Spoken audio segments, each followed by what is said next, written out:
수술 동의서 맨 아래 보호자 칸에 적힌 이름이 박진석도 고성이도 아닌 정순이었다는 걸 그날 병원 복도에 모인 누구도 제대로 보지 못했는데요. 박영란은 갑자기 간 수치가 폭발적으로 올라가면서 응급실로 실려왔고 의사는 오늘 밤을 넘기기 어렵습니다. 라고 말했었습니다. 늘 우아하고 차분하던 박영라가 침대 위에서 숨을 가쁘게 몰아쉬는 모습은 박진석에게도 고성이에게도 현실이라는 칼을 꽂아버렸어요. 박진석은 기업 대표답게 침착한 척했지만 손끝이 떨렸고 고성이는 오히려 너무 빠르게 결론부터 내렸습니다. 당장 이식 준비해요. 돈이든 뭐든 필요한 건 다 해요. 그 말은 딸을 살리겠다는 절박함처럼 들렸지만 동시에 내가 가진 힘을 지금 쓰겠다는 선언 같기도 했었더라고요. 문제는 공여자였습니다. 가족 중 적합자가 나오지 않았는데요. 박성재는 병원 복도 한쪽에서 의료진과 통화하는 고성이의 뒷모습을 보고 이상함을 느꼈습니다. 고성이는 울지도 않았고 다급해 보이지도 않았어요. 마치 이미 답을 알고 있는 사람처럼 짧게 지시만 내렸습니다. 그 아이 도착하면 바로 검사부터 넣어요. 기록은 제가 처리할게요. 박성재는 순간 자기 입에서 먼저 말이 튀어나왔습니다. 그 아이요? 누굴 말하는 겁니까, 어머니? 고성이는 박성재를 보자 잠깐 미소를 지었는데요. 그 미소가 더 무서웠습니다. 성재야, 넌 신경 쓰지 마. 영라만 살면 돼. 고성이는 늘 그랬습니다. 목적이 생기면 가족조차 도구로 정리해버렸어요. 박성재는 그 성격을 누구보다 잘 알았습니다. 그래서 더 불안했습니다. 어머니가 찾은 공여자라는 말은 곧 누군가가 선택권 없이 끌려온다는 뜻이니까요. 그날 밤 병원 로비에 나타난 사람은 지은호였습니다. 카페 매니저로 일하면서 인테리어 디자인 외주까지 뛰던 지은호는 얼굴이 창백했는데요. 그래도 눈빛만큼은 단단했습니다. 함께 온 사람은 이지혁이었습니다.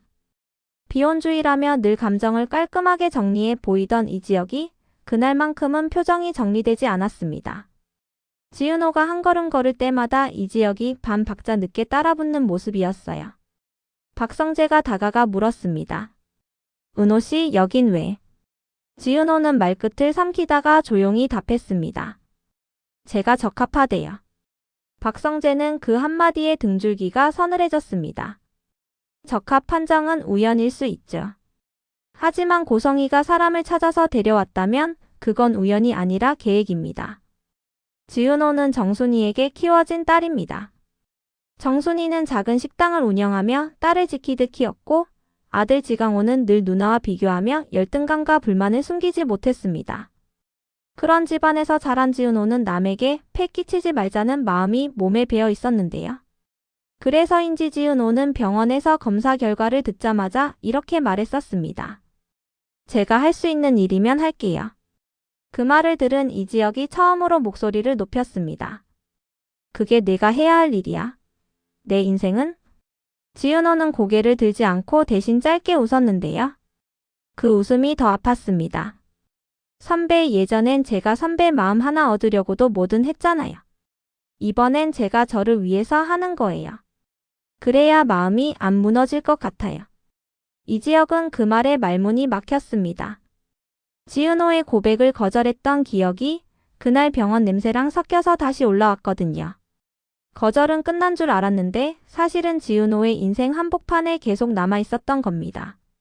검사실 밖에서는 정순이가 숨을 제대로 못 쉬고 있었습니다. 은호야, 엄마는 그거 못 봐. 내 몸에 칼 대는 걸 엄마가 어떻게 정순이는 울다가도 이를 악물고 버티려 했는데요. 그러다 지강호가 툭 던졌습니다. 누나 또 착한 척하네. 우리 집은 누나 없으면 큰일 나는 집이야. 정순이는 그 말에 얼굴이 굳었습니다.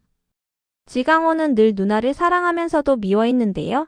누나가 빛나면 내가 더 초라해진다는 마음을 숨기지 못했습니다. 지강호는 진심으로 누나가 다치길 바라진 않지만 누나가 또 가족 때문에 희생하는 건 당연하다고 생각하는 게 더 문제였어요. 그날 새벽 박진석의 집에서는 다른 폭풍이 지나가고 있었습니다. 박진석은 병원에 있는 동안에도 회사 보고를 받았고 이상철은 그걸 보고 정색했습니다. 정년퇴직한 이상철은 고지식할 정도로 정직한 사람인데요. 사람이 죽어가는데 회사 얘기가 먼저냐. 박진석은 그 말에 흔들렸지만 곧 반박했습니다. 이상철 씨 회사가 멈추면 더 많은 사람이. 김다정이 조용히 끼어들었습니다.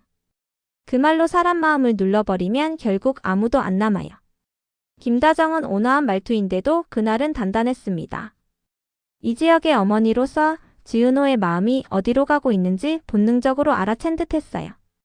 그런데 그 집 거실 한쪽에서 조옥래가 조용히 손가방을 열고 있었습니다. 조옥래는 나이가 많지만 눈은 여전히 날카롭고 무언가를 오래 참고 있는 사람의 눈이었는데요. 옆에 앉은 김장수도 입술을 달싹이며 말했습니다. 다정아, 이거 이제는 말해야 할 때다. 조옥래가 꺼낸 건 낡은 사진 한 장과 오래된 수첩이었습니다. 수첩 첫 장엔 이름 하나가 적혀 있었는데요. 고성희가 아니라 분명히 지은호였습니다. 그걸 보는 순간 김다정의 손이 떨렸습니다. 어머니, 이게 왜? 조옥래는 숨을 길게 내쉬었습니다. 은호가 태어났을 때 내가 봤다. 내가 믿기 싫겠지만 그 애는 원래 정순이 딸이 아니었어. 그 말이 거실을 얼어붙게 만들었습니다. 박진석의 얼굴이 하얗게 질렸고 박성재는 숨을 삼켰습니다. 이 지역은 그 자리에서 일어났는데요. 할머니, 지금 무슨 소릴? 조옥래는 흔들리지 않았습니다. 내가 말 안 한 게 아니라 못한 거야. 그때 이 집이 무너질까봐. 그리고 내 아버지 이상철이 너무 정직해서 감당 못할까봐. 이상철의 표정이 무너졌습니다. 자신이 지켜온 정직이 누군가의 비밀을 더 깊게 묻어버렸다는 사실이 이상철에게는 죄책감이었어요. 그때 박성재가 수첩을 집어들고 페이지를 넘겼습니다. 거기엔 날짜와 금액이 적혀 있었고 병원 이름도 몇 개 보였습니다. 박성재는 바로 알아챘습니다. 이건 단순한 기록이 아니라 사람을 사고 파는 흔적이었습니다. 이건 누가 쓴 겁니까? 김장수가 답했습니다. 그 여자야. 고성희. 박성재는 그 순간 병원 복도에서 들었던 고성희의 목소리가 떠올랐습니다. 기록은 내가 처리할게. 그게 단순한 허세가 아니었습니다. 고성희는 예전부터 사람의 인생을 기록으로 정리해왔던 거예요.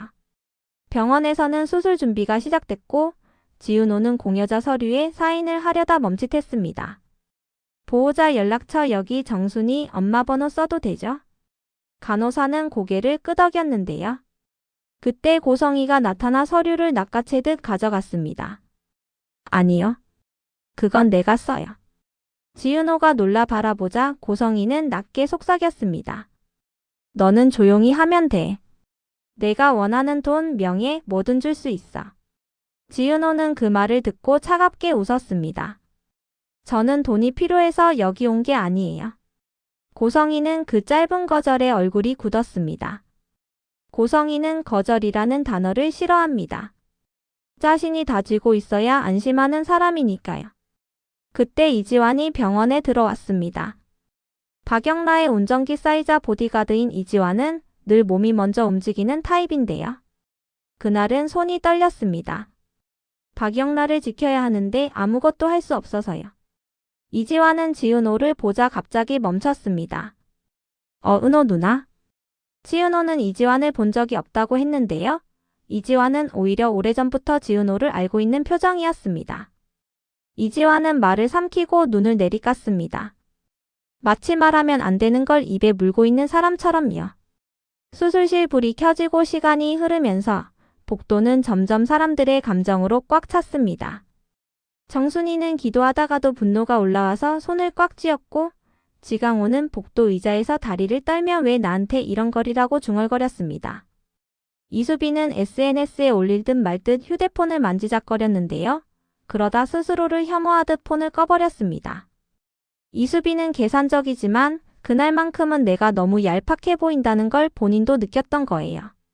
박성재는 늦게 병원에 도착해 지은호를 찾았고 수술실 앞에서 이지혁과 마주쳤습니다. 박성재가 낮게 말했습니다. 지혁아, 너도 알고 있었어? 은호 씨가 왜 여기 있는지. 이지혁은 대답을 못했습니다. 아는 게 아니라 믿고 싶지 않았던 것들이 한꺼번에 몰려오고 있었거든요. 박성재는 이어서 말했습니다. 나 어머니가 뭘 숨기는지 확인했어. 이건 단순히 영라를 살리려는 게 아니야. 이지혁이 고개를 들었습니다. 그럼 뭔데? 박성재는 숨을 고르고 한 문장을 꺼냈습니다. 지윤호 씨가 고성이에 버려진 딸일 가능성이 높아. 그 말이 떨어지는 순간 이지혁의 얼굴이 굳었습니다. 지윤호는 늘 밝고 책임감 있는 사람이었는데요. 자신이 버려졌다는 진실을 알게 되면 그 밝음이 어디로 가는지 이지혁은 상상도 하기 싫었습니다. 그리고 동시에 이지혁은 깨달았어요. 자신이 지윤호를 좋아하면서도 밀어냈던 이유가 비혼주의라는 말로 포장됐지만 사실은 누군가의 삶을 감당할 자신이 없었던 겁니다. 그 비겁함이 지금 수술실 앞에서 이지혁을 붙잡고 있었던 거예요. 수술이 4시간째 이어질 즈음 중환자실 쪽에서 의료진이 뛰어왔습니다. 환자 혈압이, 복도 공기가 한순간에 꺼졌습니다. 정순이가 그 자리에 주저앉았고 지강호는 멍하게 서 있다가 뒤늦게 어머니를 부축했습니다. 박진석은 벽을 주먹으로 쳤는데요. 그때 고성이는 울지 않았습니다. 대신 아주 조용히 박성재를 쳐다보며 말했어요. 성재야, 내가 막을 수 있다고 생각했니? 박성재는 그 눈을 보고 확신했습니다. 고성이는 지금도 사람이 아니라 판으로 보고 있습니다. 딸의 생명조차 자기 권력을 유지하는 판에 포함된 카드일 수 있다는 걸요. 몇 분 뒤 의사가 나왔습니다. 수술은 일단 계획대로 진행되고 있습니다. 하지만 공여자 쪽 출혈이 예상보다 많아서 보호자 동의가 추가로 필요합니다. 그 순간 모두가 동시에 서로를 봤는데요. 박진석도 고성이도 박성재도 이지혁도 누구 하나 선뜻 펜을 들지 못했습니다. 누가 보호자인가요? 법적으로는? 도덕적으로는? 감정적으로는? 그때 의사가 다시 말했어요. 보호자 서류는 이미 제출되어 있습니다. 정순이님 서명으로요. 정순이는 얼어붙었습니다. 제가 뭐요? 저는 사인한 적 없는데요. 고성이가 천천히 웃었습니다. 정순이 씨, 딸 살리고 싶잖아. 정순이의 눈에서 분노가 터졌습니다. 당신이 내 딸을 이용해놓고 내 이름까지 훔쳐요? 고성이는 단호했습니다. 이용? 난기 어페런틀리라는 말조차 하지 않았습니다. 고성이는 늘 자기가 옳다고 믿는 사람이라 사과라는 언어가 없어요. 그때 이지환이 갑자기 앞으로 나섰습니다. 그리고 아주 작은 목소리로 말했는데요. 그 서류 제가 가져다 준 겁니다. 모두가 이지환을 바라봤습니다. 이지환은 박영라를 지키는 사람인데 왜 고성이 편에 서서 서류를 옮겼을까요? 이지환의 눈이 흔들렸습니다. 저도 어쩔 수 없었어요. 영라 씨가 죽는다고 했으니까. 박성재가 낮게 물었습니다. 누가 시켰어? 이지환은 입술을 깨물더니 결국 고성이를 봤습니다. 그리고 마지막으로 한마디를 더 했습니다. 근데 제가 가져다 준 건 서류만이 아니었습니다. 그날 밤 고성이 님이 제게 준 봉투 안에 제가 태어난 병원 기록도 들어 있었어요. 그 한 문장이 또 다른 문을 열어버렸습니다. 이지환의 출생 기록이 왜 고성이 손에 있었을까요? 이지환은 이지혁의 동생입니다. 이지혁의 아버지는 이상철이고 그 가족은 정직하게 살아온 사람들인데요. 그런데 고성이가 이지환의 출생 기록을 쥐고 있었다면 이건 단순한 협박이 아닙니다. 가족의 뿌리 자체를 흔드는 증거일 수 있거든요. 의사가 재촉했습니다. 추가 동의가 필요합니다. 지금 결정하셔야 합니다. 박진석이 펜을 들려다 멈췄고 박성재는 고성이를 노려봤고 이지혁은 정순이를 바라봤습니다. 정순이는 떨리는 손으로 결국 펜을 잡았는데요. 그 표정이 동의가 아니라 전쟁 선포처럼 보였습니다. 정순이는 고성이를 향해 말했습니다. 내 딸이 깨어나면 당신이 숨긴 것 전부 다 말하게 할 거예요. 당신이 나한테서 뺏어간 것 내가 되찾을 겁니다.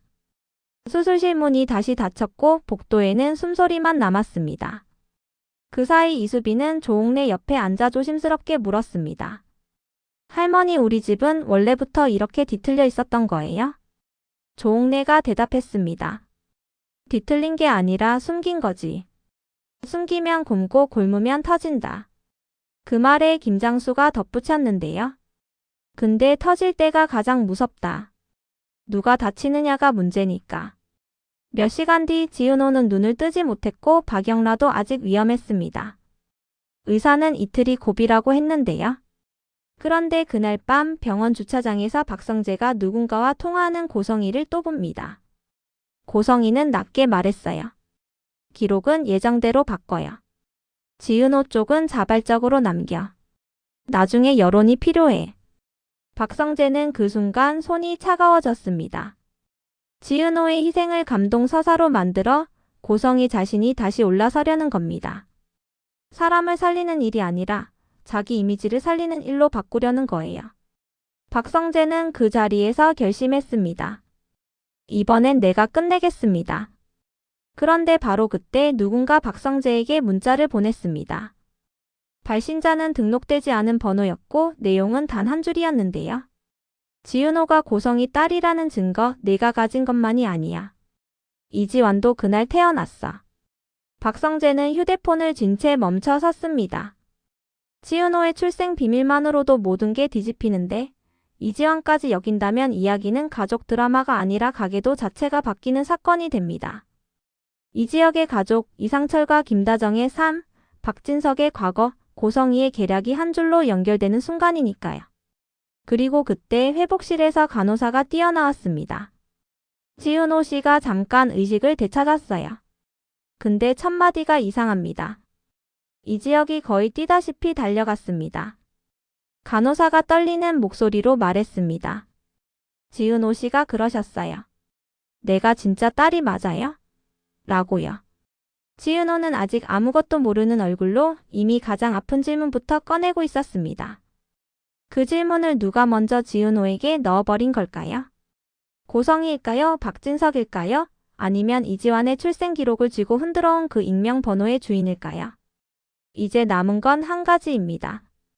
지은호가 깨어나 진실을 직접 확인하는 순간 누군가는 가족을 지키기 위해 또 다른 거짓말을 선택할 겁니다. 그리고 그 거짓말이 이번엔 누구의 삶을 부숴버릴지 아무도 확신할 수 없게 됐는데요.